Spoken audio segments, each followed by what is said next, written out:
Her approach to life reminds me of one of those motivational books I see sometimes buy in airports.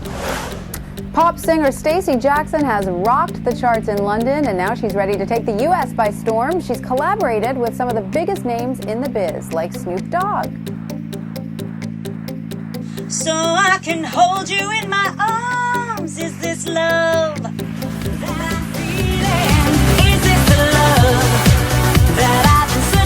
Stop pointing fingers. I'm really sick of you. Get out my face now. Don't tell me what to do. Yeah. Take the bottle, shake it up, break the bottle. I'm so happy when I'm up on stage performing. Waiting, I'm wanting, a gun to my head like No dream is impossible. breathless and falling. Hi everyone, I'm Stacey Jackson, and for those of you who don't know me yet, I'm a singer-songwriter, entrepreneur, TV presenter, and a mom of four. First things first, I want to say that I don't plan on standing up here today and talking about my family or my new single with Snoop Dogg or any of my businesses. I don't plan on trying to sell albums or sports tops or even myself. Today, I just want to talk to you about why I do what I do and why I think what I do is important. To be clear, when I say that what I do is important, I'm not talking about the importance of dance music. Although keeping the world dancing is something that we all have to take quite seriously. No, I'm talking about addressing stigma. I'm talking about looking at societal barriers and breaking through them. I'm by no means a social justice warrior, nor am I someone that believes I should be part of some political push, but I do believe that I've had to struggle with and break through social limitations on what people believe I should be able to do. And the fact that I, as a woman in this modern world, have a choice to do what I want to do and be the person I want to be is priceless. For those of you who don't know very much about me, I grew up in Canada, which means I grew up knowing only two seasons, winter and July. I had always loved music. I actually don't remember a part of my childhood when music wasn't the first thing on my mind. I was in a rock band by the time I was 15 and performed in clubs and bars all across Montreal, even before I was allowed to drink alcohol. I sang all the way throughout high school and college, and when I moved to New York, I joined a band there. And so music wasn't just a passion for me, it was my first real love. But when I married my college sweetheart and eventually started a family, I knew that my music would have to wait. 4 children later, and now married 28 years to a successful investor, I was settled with my kids in London, the quintessential PTA mom, and as happy as possible. But tragically, I learned back in 2002 that my bassist and musical director of the band I was in New York was killed in a car crash on his way back from a gig. It made me realize that life is just too damn short, especially to hang up my lungs. So soon enough, my own kids would be grown up, and I certainly wasn't getting any younger, but am I crazy to think that I can just pick up and start a singing career in a new country at my age after all these years? Slowly, I started by embarking on a mission to put my music back into the world. I aligned myself with a charity called Music for Youth in the UK, where I offered talented kids from all over the country the opportunity to record their instrument or their vocal on an album of Motown and rock classics. The music I actually loved growing up. I brought them all down to London to experience a couple of days of recording in a renowned recording studio in the middle of London. And although it was really about creating this amazing experience for the Music for Youth kids, it created enough buzz for one of the songs on the album to be remixed into a dance track. And there I was, sitting between Lady Gaga and the Scissor Sisters in the top 10 of the UK club charts. I mean, oh my God. And from that, a door opened and calls came from renowned dance music producers, and the calls just came flooding in. But I'm a mother of 4 kids, married to a successful husband, and I'm in my 30s. Okay, I'm in my late 30s. Okay, I was actually in my 40s, but we're going to make sure that part gets edited out. So that begs the question. How can a 40-something-year-old woman with 4 kids and a wonderful life be taken seriously and as an upstart in the music business? In an industry dominated by teen sensations going viral on YouTube, how can someone like me be taken seriously? And also manage to juggle the sensitive needs of my adolescent boys growing up with a mom who suddenly has to go on tour and strut her stuff in hot pants and heels in front of crowds of thousands. My answer? Hard work really, really does pay off. And no risk, no reward. I mean, I don't mean risk like, hey kids, let's run across the street on the red light, oh, no one's coming kind of risk, because that's like just a stupid message.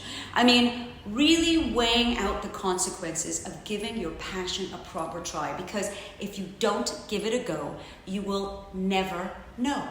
You'd be like 80 years old thinking, well, I could have or I should have. I'm a firm believer that one regrets the things one does not do, not the things one does. I also have a teenage daughter now, and it's imperative for me to show her that women can do anything they want to do and achieve even their wildest dreams. Women have most certainly been blessed with a uterus, but we also have been blessed with incredible, creative, analytical brains. There is no reason why any woman can be a mom and anything else that she wants to be if they choose to do so. Understandably, being a parent is the most important thing that anyone can do. And I'm a mother of 4 wonderful kids.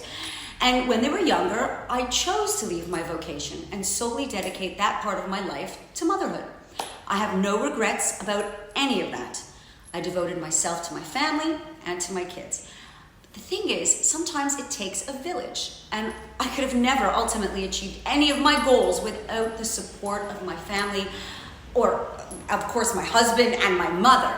Doing what I do requires a ton of time, commitment, and travel, and I never wanted for my kids to ever feel there was something missing. So I always made sure that there were people around them for regular snuggles, and of course their daily logistical management. Plus, it doesn't hurt to have the people that you love around you, cheering you on and believing in you as well. Because repotting yourself is no easy task. But if you believe in yourself, believe in your dreams, and work hard, I mean really, really, really work hard, you will get there. In the last 12 years or so, I've traveled across the world to cities and towns that I hadn't even heard of to perform at concerts and venues. And I've met countless DJs and, okay, almost as many sheep. But I released tracks that have been at the top of the club charts in the UK and on the Billboard dance charts in America. I collaborated on a track that I wrote with the iconic Snoop Dogg. I presented an award at the International Dance Music Awards in Miami. And I've written songs that have been downloaded and streamed across the world. But I want my experiences to be a lesson to women everywhere. Whether you're an entrepreneur, an artist, a lawyer, a secretary, a singer, or anything else, no matter what your passion is, or if you've taken time off to be the best mother that you could be, you can still be amazing at whatever you're passionate about. You should never doubt yourself. Your passions, your dreams are never out of reach. And you would never really know unless you give it your best shot.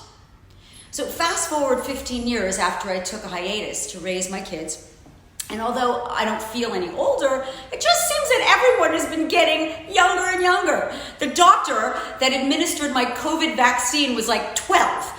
And startup billionaires they're barely out of high school. And all these new pop stars and TikTok influencers, they're like toddlers, okay? But life isn't a dress rehearsal.